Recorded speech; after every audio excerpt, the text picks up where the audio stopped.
I hope everyone's having a lovely morning so far. My name is Gabby Rodriguez. I am a multimedia youth filmmaker or creator here in Philadelphia. I personally, just a little introduction to myself, I personally have been doing media for about 6 years now. I mostly do documentary filmmaking, but I also do like event photography, profile pieces, all of that good stuff. And I currently work with WHRY. And also Use at the Stage, which are one of our supported sponsors or partners today. Yay! Um, and I've had a great connection with media making since I'm 20 now in Drexel. Also got into Drexel with a full ride, so that was very exciting. And I've been doing media since I was like 15 or 14.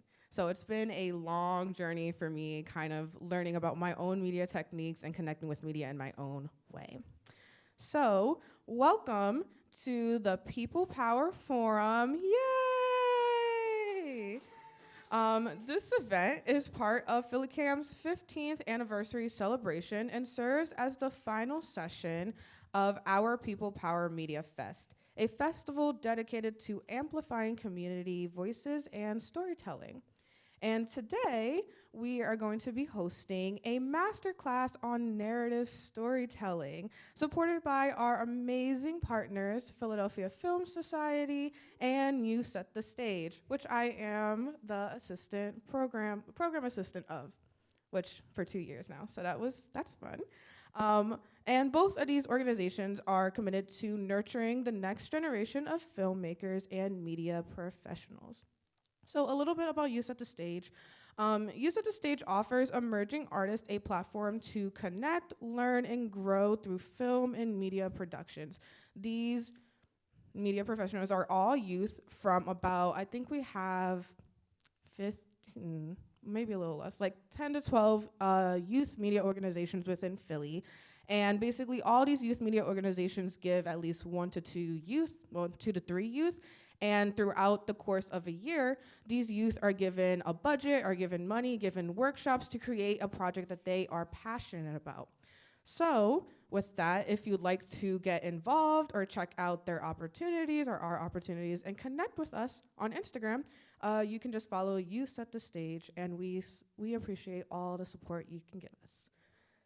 Yay! So we're thrilled to welcome Aidan Guynes. Perfect, got the last name. A talented local filmmaker here to guide us through his creative process. Aidan will be sharing insights from his work, untitled Floating Mom Short, and he'll help us understand some of the key storytelling and technical choices he made during his production. So welcome, Aidan. Thanks, Gabby. I have one. All right, yeah, excited to be here. Thanks, everyone, for coming out. Hoping this will be an informative, helpful experience for everyone here. Just a show of hands, I'm going to kind of gauge the room a little bit. If you can raise your hand if you currently work in the film industry in any capacity. Okay. Raise your hand if you're a student in any capacity, high school, college, master's, okay? And then raise your hand if you're just like an outside observer interested in filmmaking, here to learn a little bit about what it's like.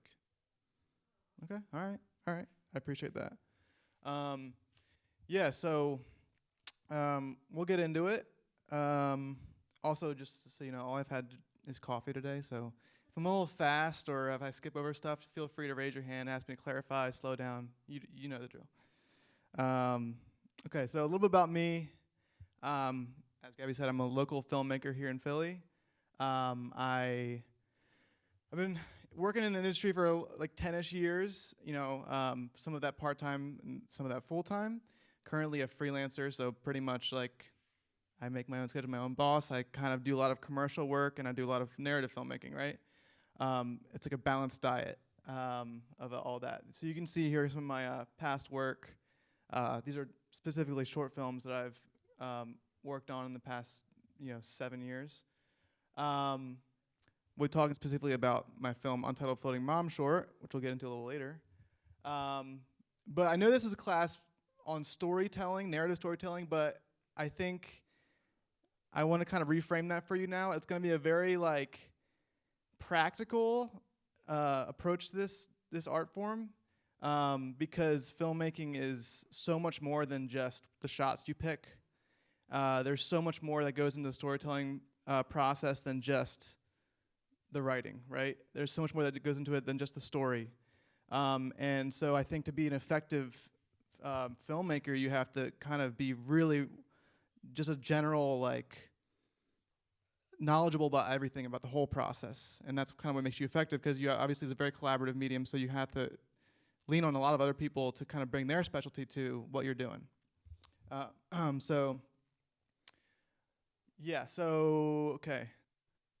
All right, apologies on the font.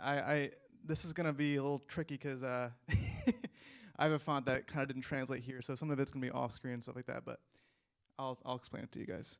All right, so quickly the thing about filmmaking a little bit. As I just said, this art form it's an amalgamation of so many different other art forms, right? It's not just storytelling through images. There's music, there's sound, there's design, there's fashion.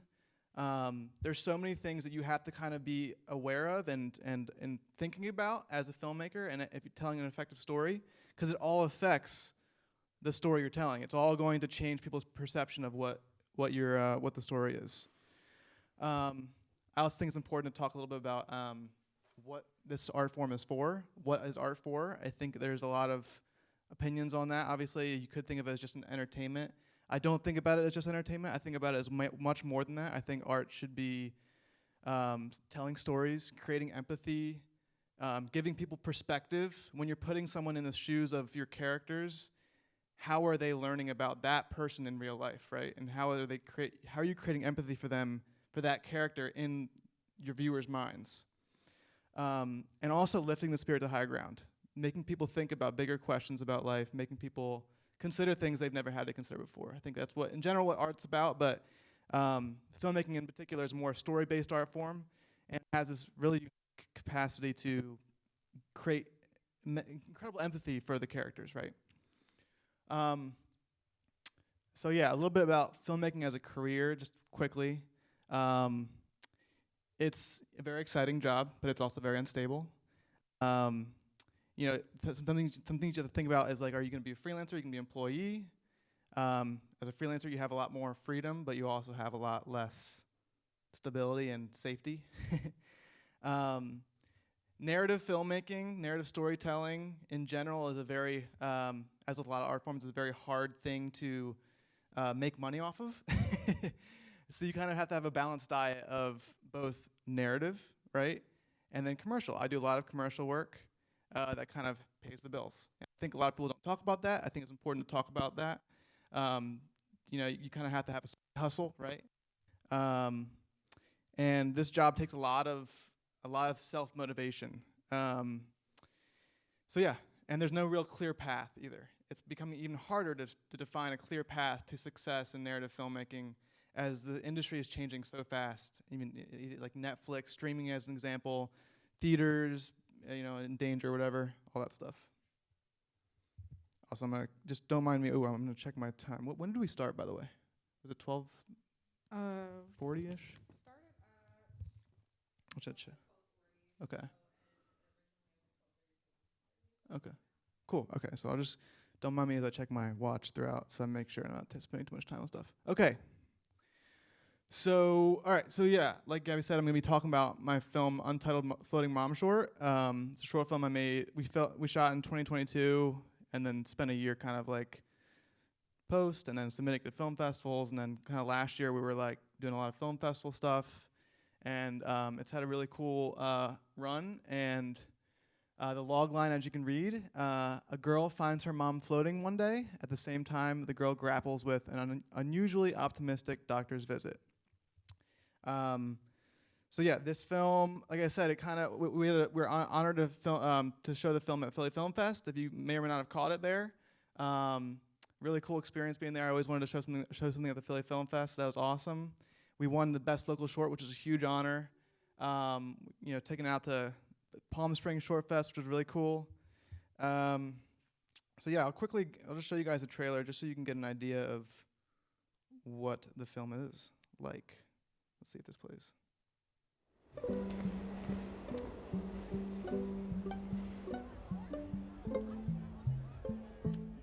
To be honest, I didn't really have a bad upbringing.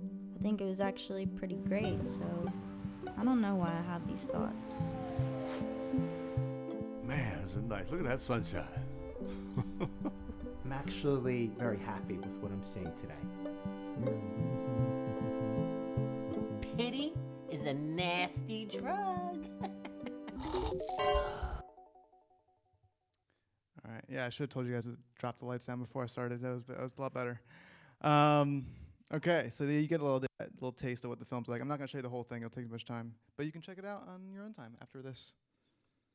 All right. So I'll be kind of running us through the 3 stages of filmmaking: pre-production, production, post-production. We're going to spend the most time on pre-production because it's arguably the most important part of the process, and probably the most it's probably the process that people spend the least amount of time on usually. Okay. Again, apologies on you can't really read some of this stuff. That's okay. All right. So coming up with the idea. This for a while was one of the hardest parts of the thing for me. I don't know if you've ever tried to just sit down and come up with an idea, but it's not easy. I spent like a whole day trying to come up with an idea for a project, and then literally nothing came to mind. It's very, very frustrating sometimes, but it's also very, very fun and exciting too. I just thought I'd give you guys a few tips on like what I've done to kind of help myself be creative and come up with ideas that I think are interesting. But for each one of you, it's going to be different, and you may or may not have a very easy job coming up with ideas. I think I've definitely gotten better at it. It can be learned, I think. So yeah, I think as with each artist, it's important to understand what makes you, right? What makes your ideas different than other people's ideas, right? What are your interests? What do you like to talk about? What do you like to think about? Filmmaking is an art form that requires you to spend a lot of time on one thing for a long time. So you really have to really love your idea. So so when you're trying to think of a project you want to do, make sure you're excited about it, about the content, what you're talking about. I think it's also important to think about how is this project going? How is this idea going to affect people? Not just do you want to make it, but also is it like what is it going to be the response? You kind of have to think about what the viewer is going to think about to a certain degree. Don't think about that too much because then you'll get too self-aware, and that's kind of unhelpful for creativity sometimes. One thing that I think this is an interesting idea, and then this is an idea I used to come up with the idea for this film, entitled Floating Mom Short, is like, don't take your inspiration for granted. Anytime you're sitting around, you're going to sleep, you're on the train, you're doing whatever, and you have that light bulb moment in your head, I'm sure we can all think about that and are aware of that, write it down immediately. I didn't used to do that, and I would have these, and I would always forget everything. I'm a very forgetful person. So I just, in my phone, I literally have like hundreds of notes of ideas that I just always write down. And what I do with those ideas is a lot of them are kind of random, right? But what I do sometimes is I combine them in interesting ways. I'm like, what would happen if I combine this idea with this idea? Is there a connection there? And that some of the scenes in this film came out of that. Like, my friend said something funny, and I was like, that would be hilarious in a film. I'm gonna write that down. Maybe I'll use it one day. And I did. I used it, and I think it's pretty funny. But yeah, I think it's so that's one thing you can do. I think I'm gonna be speaking today primarily on the assumption that we're all poor. It's very, and I think honestly, every filmmaker, doesn't matter who you're talking to, whether it's me or whatever, Francis Ford Coppola, Martin Scorsese, all those people, like everyone is gonna feel, you're always gonna feel like you're not having enough money to do what you want to do. So I think a good creative exercise is to think about your limited resources. What can you do? And how can you make that as cool as possible? As interesting as possible. That will inherently make it doable, and then would also make it really interesting, because people are gonna be like, what are they gonna do with this one person in one room? That's a classic thing, right? One person, one room. What can you do there? And if you can make it crazy interesting, it's gonna be, people are gonna be interested in that. Another thing is, I think it's really important in any art form to indulge in a variety of art forms and interests. So many of my ideas have been inspired by books I've read, or just the style they are written, or the stories themselves, or paintings or like images that I've seen can inspire an idea. It's so important to do that, to just have a diverse appetite of art. Everyone watches YouTube videos, right? About how to do something, right? But a lot of people aren't always consistently like feeding their creativity with other creativity. Okay. Screenwriting. Screenwriting is very different depending on if you're writing a short film or a feature film, right? A feature film, it's obviously a lot longer. You have to be way more aware of your structure and what things are happening when, and how the things are going to unfold in time. Short film, you could have a 1 minute short film, right? And you could, the structure is not going to be as important. It's more about like, is it a new idea, or is it a new like experimental thing you're trying out? It's less important to be like super structural, but I do think, if you're in the filmmaking world, you probably have heard this, but like, it's so important for short films that you're not thinking about it as a feature film. You don't want to take a feature film idea and squeeze it down into a short film. It's just not going to work. It's going to be like incredibly like fast, and it's going to feel, what's it called? It's just not going to work. You have to think about a short film as like a scene of a movie, right? Every scene has a beginning, middle, and end. Every story has a beginning, middle, and end. But a short film doesn't happen to have like a, first act, turning point, second, catalyst, all that stuff, all those like storytelling, 3-act structure stuff. It kind of just has to like work, right? It has to kind of leave it. I like thinking of it as like a chapter with what's it called? Book or hanging, leave you hanging at the end, right? And it makes the people want more. Like, it shouldn't have a clear ending, in my opinion. If you are writing a feature film, I think it's really important to outline your story very thoroughly. You can see here, this is a feature film script I'm writing. I have tons of note cards just like taped on my wall in order, and each of those note cards shows a scene, has its scene description, and I have above that like, okay, that's maybe the catalyst, maybe that's the first turning point. Here's the midpoint, all that stuff. That's a very good way to visualize your story and make sure it works structurally before you actually take all the time to write it out fully. There's plenty of good writing programs. It's important to have good formatting. I use Celtics. It's important also to realize that your first draft of your script is going to be really bad, like really, really bad. And so it's important to just get it out there, get it on the page, and then make it good later. That's what you have feedback for. That's what you have like collaborators for. It's important to get feedback from people that actually know what they're talking about, not just like your mom or dad or your friend who is like mildly interested in film. Like, make sure you're getting someone who knows how stories work to look at it and be like, okay, that like here's what's gonna work, here's what's not. There's just some books I would recommend. I mean, these are like the most basic books, right? Like the most like everyone's read Save the Cat if you've read a screenwriting book, but it's very good. So I recommend it. There's also, this is like very few books on writing short films. So this is the one I know of, and I read it, and it's great. Okay. All right. Here's when we have our first little activity. We'll see how this works. If you guys want to, we're going to not take super long because we're trying to pack a lot into this hour here. But take maybe 5-ish minutes. Here's a little scene from my film, and I want to see if you guys can very quickly, roughly visualize it shots-wise. I think there should be storyboard printouts on your tables. So what we're gonna do is you guys are gonna visualize it real quick, and then we'll talk about how different people thought of the scenes, and then I'll show you how I did it. Also, if you want to also try to include like practically what is going to need to be required in that shot, right? So yeah, take your time.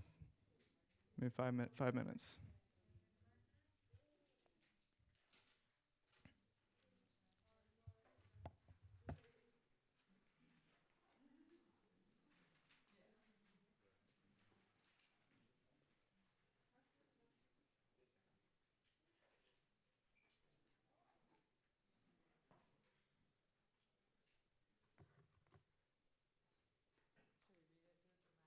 Oh yeah, I can read it real quick just so I can feel. Actually, is that a good idea? Would that help? All right, you guys can just listen to me in the back of your heads as you're writing your things. I'll read this dramatically. All right, our exterior alleyway night. Our character crouches on a fire escape in the rain, tracking the dark figure as he walks through the alleyway 15 feet beneath her. I decided to try hero style and battle him in the alleyway. If I didn't make it out alive, that wouldn't be the worst thing. She jumps down from the fire escape to land right in front of the dark figure. When she lands, he is gone. She looks around, confused. A footstep sounds behind her, and she spins around. There's still nothing there, just her long shadow in front of her from the light above. Of course, it's never as easy as it looks in the movies. Why did I even go out? It's so wet. She gives up and walks away. The shadow does not follow her.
Okay, we're gonna have about like 1 to 2 more minutes with this.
All right. I know that was probably not nearly enough time to do this, but let's just keep it moving here.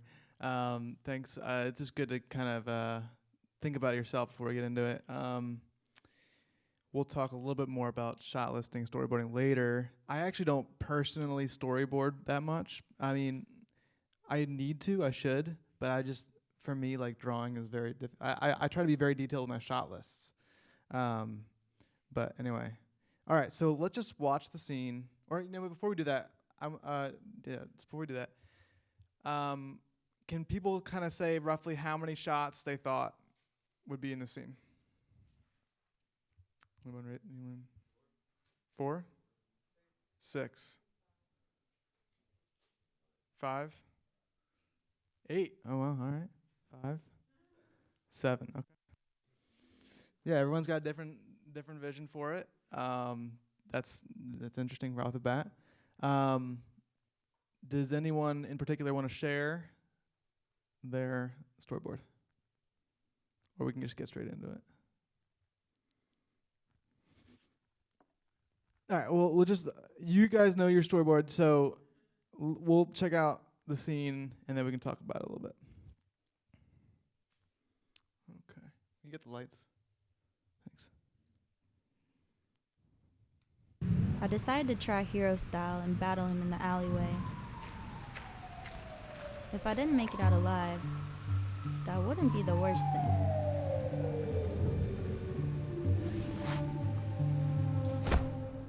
Of course, it's never as easy as it looks in the movies. Why did I even go out? It's so wet.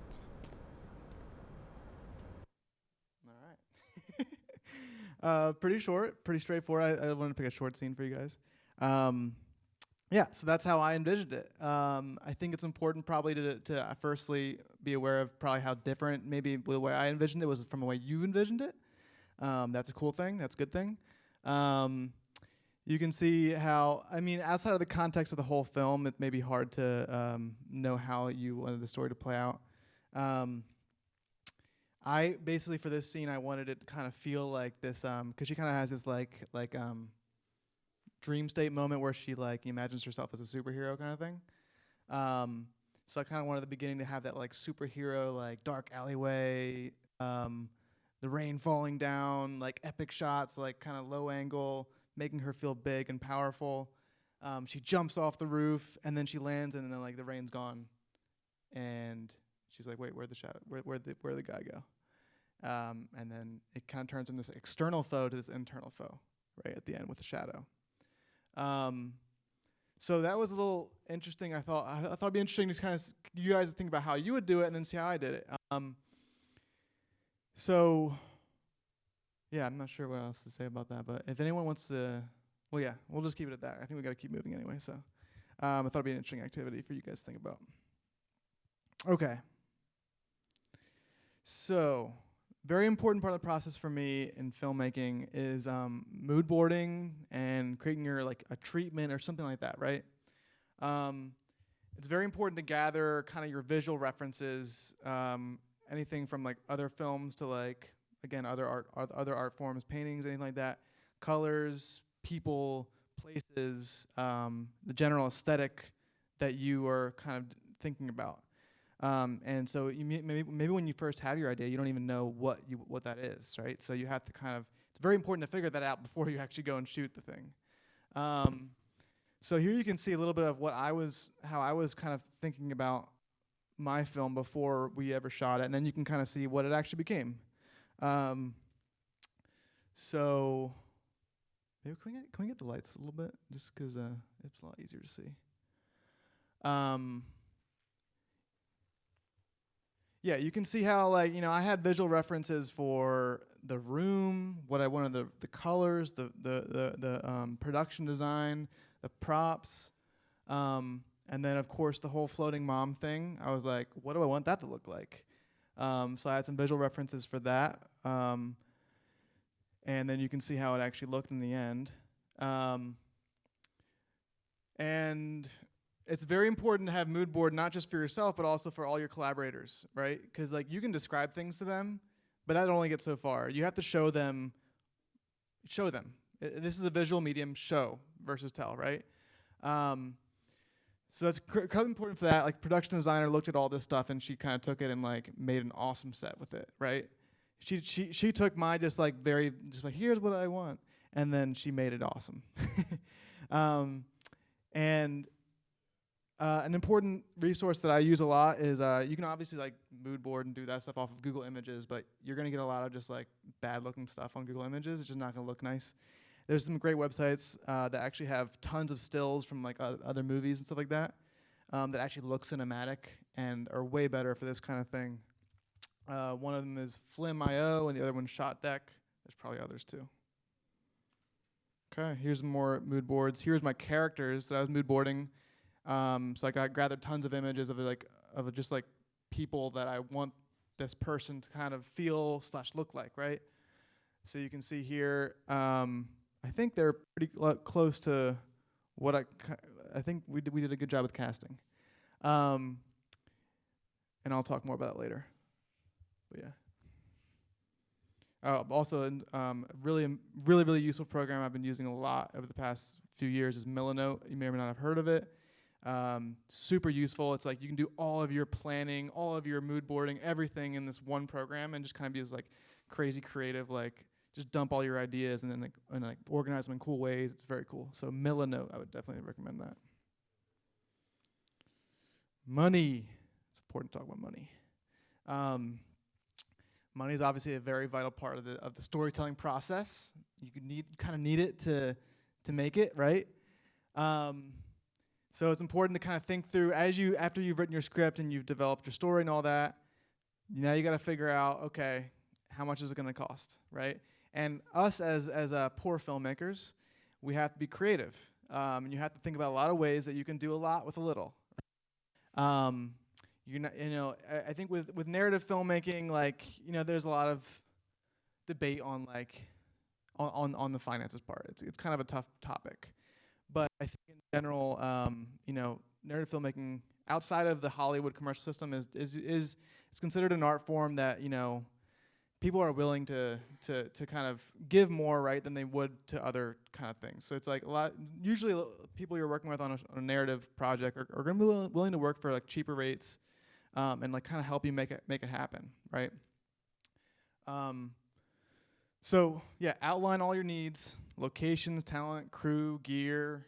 Determine your hard costs versus your negotiable costs. Okay, is it if I want this location, it's definitely gonna cost this much, or if I need to buy props, that you can't negotiate props, right? Versus negotiable costs that you can kind of maybe utilize your relationships, your friends, for. Work, trade, just some ideas on how to get things happening for you. Community, friends, family, getting family and friends who want to help out, make meals, provide a location, even be in the film. My father-in-law is actually the doctor in my film, and he has his own practice. So I was like, can I use your practice and can you be in my film? He was like, of course. That was very useful.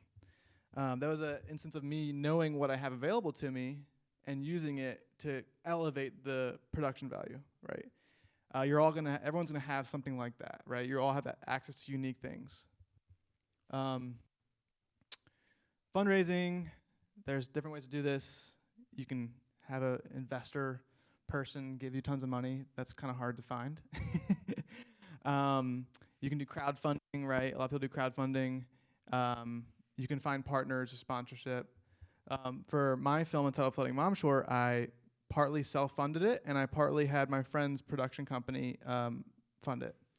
Because I was like, I think about, okay, who would this film be valuable to, and who would want to partner with me? And there are people besides you that are willing to invest, both financially, time-wise, into your project. And so I thought my friends have a production company. Maybe they want a narrative project like this on their portfolio. Maybe they're willing to both be a part of the film in a lot of other ways and also potentially invest money into it. Okay. Here's a little, our budget was around $9,000. That may or may not be a lot to you or a little to you.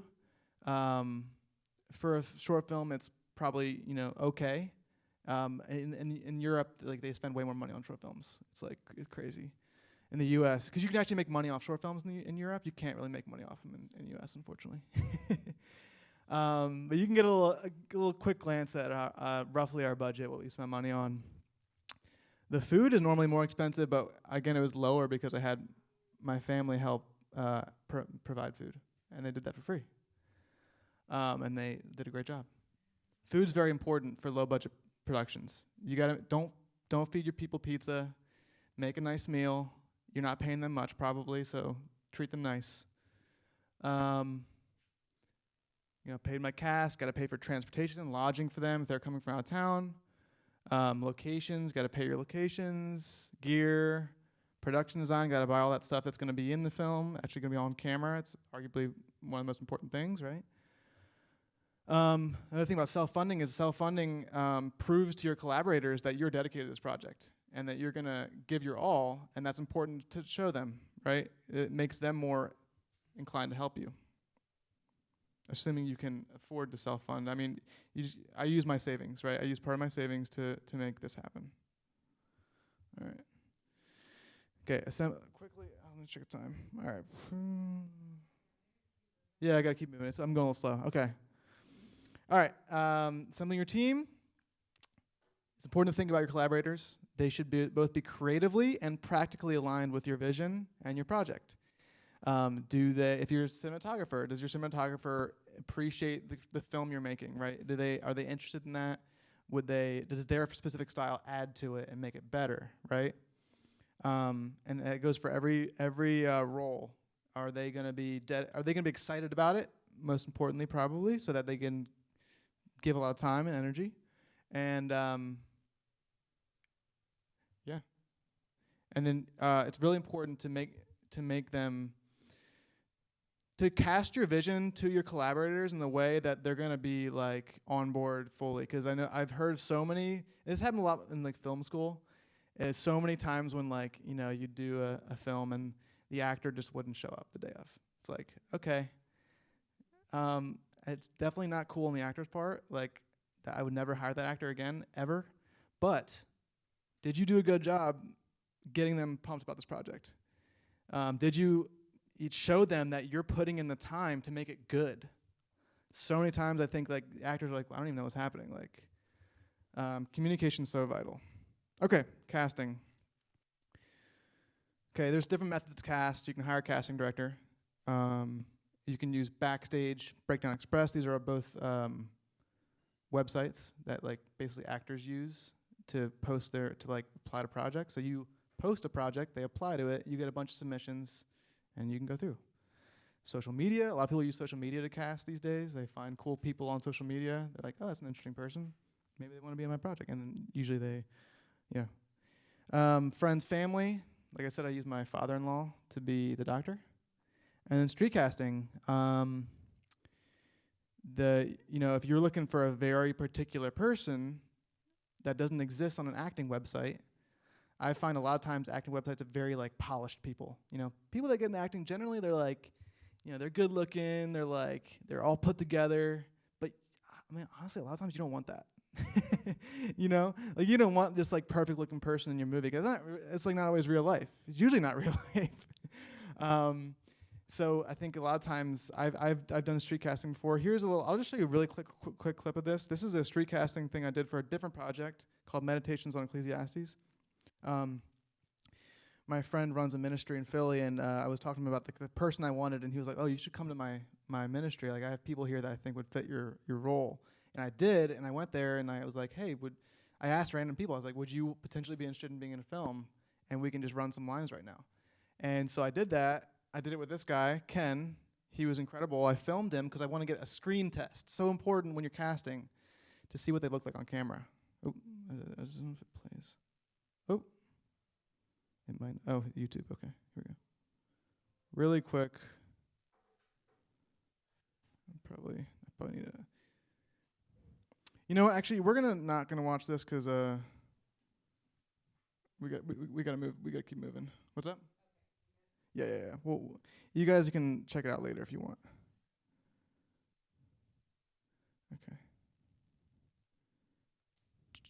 Casting. Okay, for Untitled Floating Mom Short, we did 3 rounds of auditions.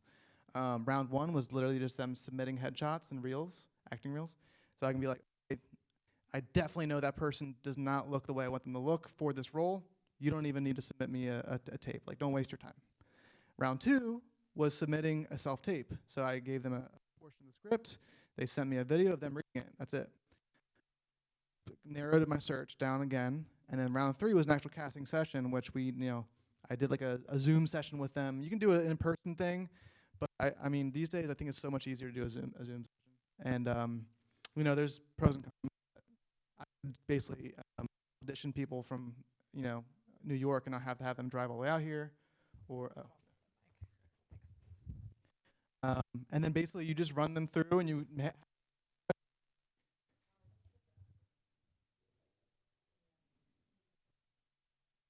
Check. Okay.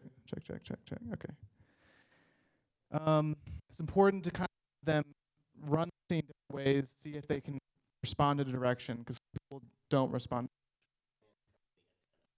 I see. That makes sense. Okay, so yeah, make sure they can respond to direction, give them the scene, have them do it, and then So here you can see some of my cast. The first 3 were all people I found on either Backstage or Breakdown Express. The 4th person, her name's Luna. This is one of the cases where it's a street casting kind of thing. I was like, I'm not gonna find someone like her on Backstage or Breakdown Express, right? So I was like, okay, where would people like her be? I find that person, and so I was like, okay, sorry, yeah. I was like, okay, nearby me, and I was like, okay, I know people like her go there. I went on their Facebook. I looked for pictures. I was creeping hard, and then I found that picture. I was like, oh my gosh, that's the person, and she was tagged in the photo. I was like, perfect. So I literally just DM'd her. I was like, hey, would you want to be in the film? And she was down. So that worked out. Okay, shot listing, storyboarding. I'm going to move a lot faster. Sorry, guys. We already kind of talked about it a little bit. I use Milano. I also use Google Sheets for shot listing, very useful tool. Shot listing should both be, first off, it's going to help you be so much more efficient on the day. You want to know what your shots are before you get there. Don't be figuring it out on the day of. Now, if you're like, like a Terrence Malick person, and you can just kind of like do your creative thing and just be super. But most of us aren't like that. So I think it's important to shot list, storyboard, figure out how this is really like the creative part in a lot of ways, besides outside of the script writing part. Developing your story, but how you're also making it poetic. Check.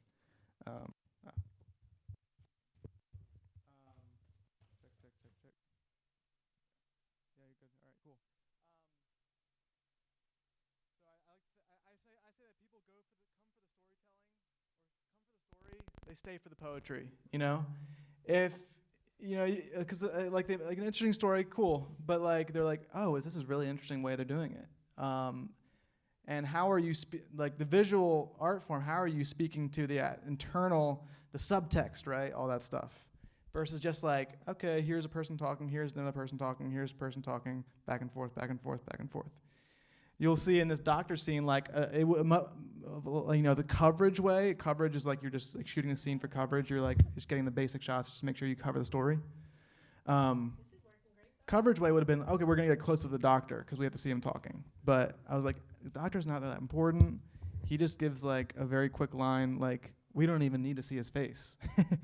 And so I didn't have it. We didn't shoot it. We didn't need to. Scheduling communication, so important. Another practical thing, just like if people don't know where to go when, you don't have a film. It's as simple as that. And a lot of times you'd be shocked about how bad sometimes communication can be on film sets. I'm like, okay, I'm not getting the call sheet until literally 12 p.m. the night before, 12 a.m. the night before. Are you expecting me to stay up till 12 a.m. to see where I'm going to be that day? No. Okay, other things you think about pre-production: insurance, contracts, permits, food. These are all the annoying things that you unfortunately have to do that make you tell the storytelling possible. Okay. Quickly a pause for questions. We're gonna skip the questions. Skipping questions. To Copy that. the end. We'll do questions at the end. Great, yeah. Okay. Okay, guys, real quick. I think this will be a fun exercise. Get you up on your feet real quick. If everyone can you can see there's like things around the room on the wall. Don't worry about the script. We're going to keep it. We're going to ignore that. I think it's interesting to be aware of like what you have around you, the resources you have around you, the people you have around you. So if everyone wants to like kind of look around. Maybe we can do it like by hand, Oh, just yeah. so we can get to the. I Fair. really want to get to the presentation. Fair. Yeah. All right. So yeah, quick show of hands. I'll just run through the basics here then. Yeah, for sure. Anyone interested in directing? Raise your hand. Okay, we've got some directors. Good. I'm glad it's not everybody. There's so much more than just directing. Okay, anybody interested in cinematography? Who wants to work the camera? Okay, we got one. That's good. Okay, all right, two. Editors. Okay, we got some editors. Good. Okay, gaffers. Gaffers are the ones that basically like run the lighting. They make the lighting happen. They're very technical people. Okay, we got a gaffer. Perfect. You're in. Sound mixers. Who likes to make things sound good? Anyone? Okay, we got one potential. Good. Production designers. Who likes design? Who likes to make things look really nice versus like furniture? Okay, we got one or two, maybe two. Producers. Who's really good with logistics and likes to make things happen? Okay, we got some producers. Great. Perfect. Good. Okay. All right, good. Obviously a very, very, very important role. First assistant director. This is the person, this is like the person on set who's like running the show. Like, okay guys, we have 5 more minutes to get the shot, then we're moving on. You have to be kind of like the bad cop on set to keep things moving. You schedule guy. Anyone? First AD? Okay, we got one. All right. Yeah. We'll keep it at that. That basically, I just wanted to kind of get an idea. I feel like a lot of people think you have people around you that can help make your project happen. Okay, everyone's going to be able to offer something. Okay, production. As you can see, I spent lots of time on pre-production. Partly because I was slow, and partly because it's also very important. Okay, production. Actually filming it. Our short was a 3-day shoot, and we spent. That's partly because we had lots of different locations. It's pretty short. It's 10 minutes, right? But like we had. If you watch the film, you'll see there's a good amount of locations and different like scenes. So that takes time because you have to drive from place to place. It's a big time waster driving in between. That's why if you can make your film in one place, it's going to be just way easier. Okay, so I'm going to talk a lot about, just really the kind of the things that make, I'm speaking for myself as director, right? So we all kind of identify that we have different interests here. This kind of go for anyone who's head of a department. You kind of, if you're leading a department, film is an incredibly collaborative medium, and you have to be a good leader in a lot of ways. Any one of those roles that I kind of mentioned that you guys raised your hands for, most of them require you to be a good leader. You have to be able to express yourself clearly, concisely, answer questions quickly, and know your vision. Figure it out beforehand. Have everything ready to go. Every single role that I mentioned has pre-production. You have to think about how you're going to do your thing when you get there, before you get there. It's important to respect everyone's time. There's a lot of narrative projects that go incredibly over time, and then you make everyone's morale go super low, and then the film gets worse. Delegate. It's so important to delegate in this role on set. I'm oftentimes will be like moving lights, and I shouldn't be moving lights because I'm supposed to be like directing and like talking to the actors and stuff like that. It's important also to keep in mind that every role is focused on the story and the vision. I say both of those because there's a storytelling aspect, but there's also the way you're telling the story, which is also incredibly important. And every role should be aware of that and working towards that. You know, like the cinematographer might want to just make a really pretty image, right? But is that pretty image serving the story and the vision? Maybe not. Maybe it doesn't need. Maybe it shouldn't be a pretty image. Maybe it should be an ugly image. Or maybe it needs to be from this angle, not that angle, even though the light is really good in this angle, right? But sometimes you have to kind of compromise, and so much of this job, so much of this art form is compromise and working with people. And you have to be a good people person. You have to know how to like deal with people's problems, the emotions, the high stress environment. It's incredibly high stress sometimes. It's a balancing act of personalities. I'll talk a little bit about directing actors as a director. It's important to keep in mind they're the most vulnerable people on set. They're the ones in front of the camera. They're the ones like kind of like just pouring their soul out, and they're incredibly, and they have to be very sensitive people, and you have to be very like aware.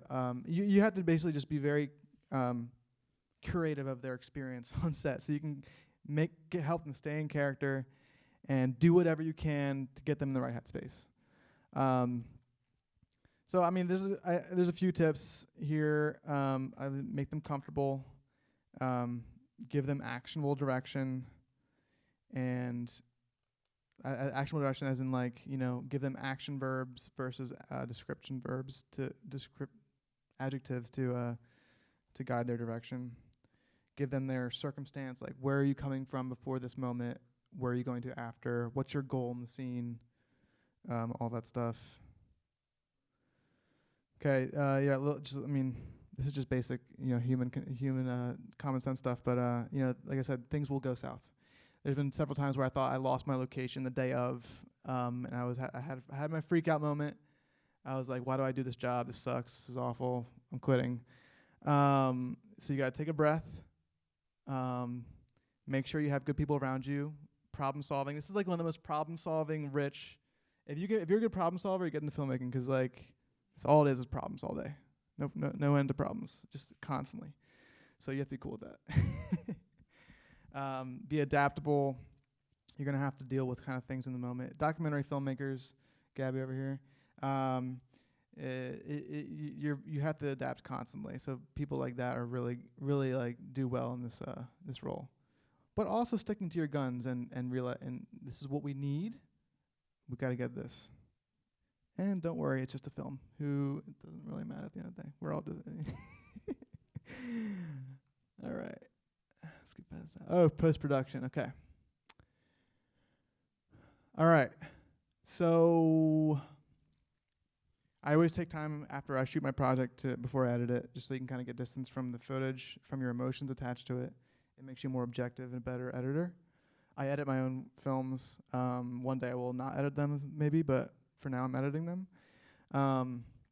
Don't be discouraged when you look at your footage for the first time, because sometimes you'll be like, oh my gosh, we just made the worst movie of all time.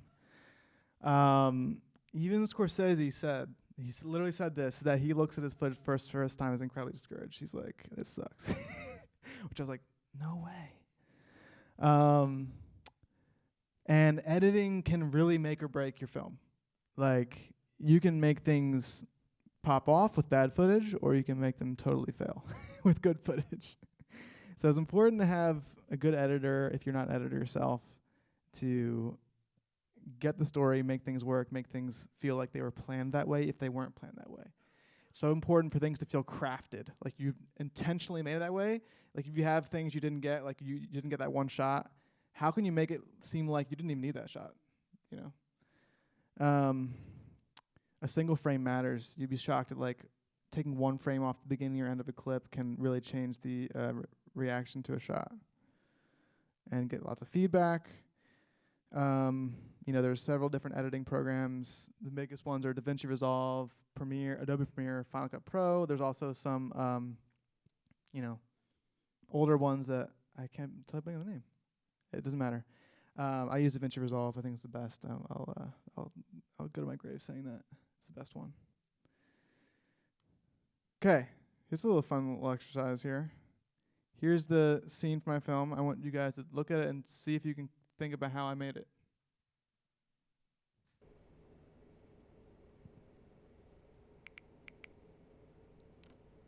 My mom started floating last week. I'm not sure how to get her down.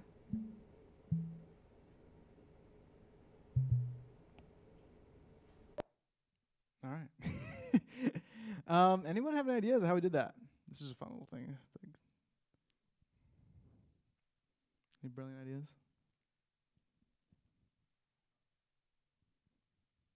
How do we get the mom to float? Yeah. What was that? How did you know?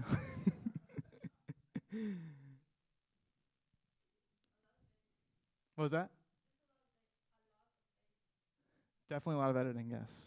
That is correct. What was that?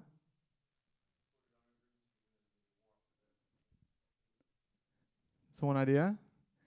We thought about doing it that way. That's not how we did it, though.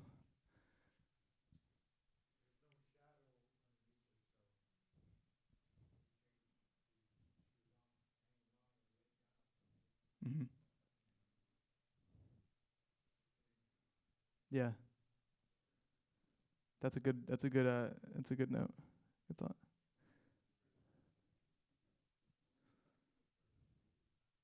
What was that?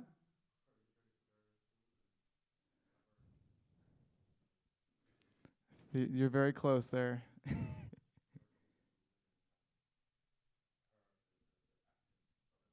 Uh-huh. Yeah, you might be on the right track there. Yeah, so when I show you guys, it's gonna look, you know, it's gonna look maybe janky. We'll see. But this is what you do on low budget productions. You know, okay, so one way we could have done this right was to have her on wires, you know, and like attached to the ceiling. How was I gonna do that, right? So I was like, I got some scrap wood. I got an office chair. And we're gonna get creative here, because I wanted her to be actually in the scene with the young actress there, the mother. I want them both in the scene, right? We could have done the green screen, and shot her on a green screen, put her in afterwards. But then I couldn't have them interact physically, which really sells the effect, in my opinion. So we built this like contraption that like lifted her up above the ground with like a wooden thing on it, beam on it, so she could lay on it. And then I was like, how do I make her that floating motion, right? I was like, oh, an office chair. You know, you kind of like go like this, you can spin around. It's perfect. So I bought an office chair off Facebook Marketplace, took it apart, and then I assembled this, right? And then you can see my initial planning document. I have all my notes, like how we're gonna do it. There's the raw footage in the middle there on top, and then that's with my the rotoscoping, basically like Adobe After Effects. You can go in there. We got a clean shot of the room without everything in there, right? And then we like edited out that platform with rotoscoping. It's actually easier than you'd think sometimes, and it didn't take a lot of time, but it wasn't like a frame by frame process. It was kind of like a, anyway, if you do this, you'll find out. But yeah, we actually did intend to do like a shadow on the floor, but I think we forgot to film it. And you can see there, this projector makes it look incredibly dark, but this is like the Rec 709, just like standard color grade, and then we did like our graded film look on top of that. Just real quick, we have about 5 more minutes. Cool. I'll keep it moving here. Okay. Here's another quick example of some VFX we did in that scene that you saw earlier. Oh, you can't really see it, can you? Okay, never mind. Sound, incredibly important to the film. Creating that world outside of your world it's a very a lot of people don't appreciate how much sound can make your film come alive and make people think about stuff outside of the image, which is arguably sometimes more important. I don't know if everyone's seen Zone of Interest, came out last year. Incredible film, but it's so much to do with the sound of that film. It's it wouldn't be what it is without incredible sound design. Listen. So this is a scene. Never wait for the right moment. With and without. It'll never wait for you. Never wish for harder times. Okay, so that was without sound design. Listen. Never wait for the right moment. It'll never wait for you. Never wish for harder times. Here's that scene from earlier, before and after sound design. I decided to try hero style and battle him in the alleyway. If I didn't make it out alive, that wouldn't be the worst thing.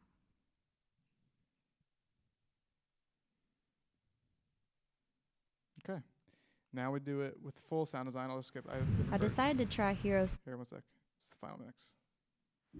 I decided to try hero style and Rain. battle him in the alleyway. Police sirens, footsteps. If I didn't make it out alive, music. that wouldn't be the worst thing. Foley. Of course, it's never as easy as it looks in the movies. Room tone, ambience, all that stuff. All right, here's some behind the scenes shots of our film.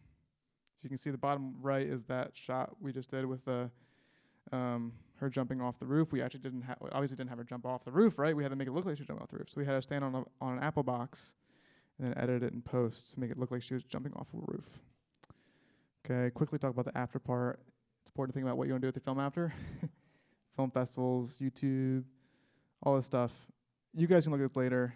It's kind of a Wild West. You kind of have it's tough, but okay. We'll just wrap it up there. I'll just end it there. See more. Oh, really quick. My lead actress had tattoos, and there was a scene where she was talking to her older self. So we actually copied her tattoos and printed them out as temporary tattoos on the older self actress. It's just something to think about, like, going that extra step goes a long way, I think. Okay. All right, guys. Thanks for bearing with me. Okay. Yay. So unfortunately, we have to wrap up, but we encourage everyone to stay for lunch, which is in the garage. People will show you where the lunch is, and join us for other sessions throughout the day. Yes.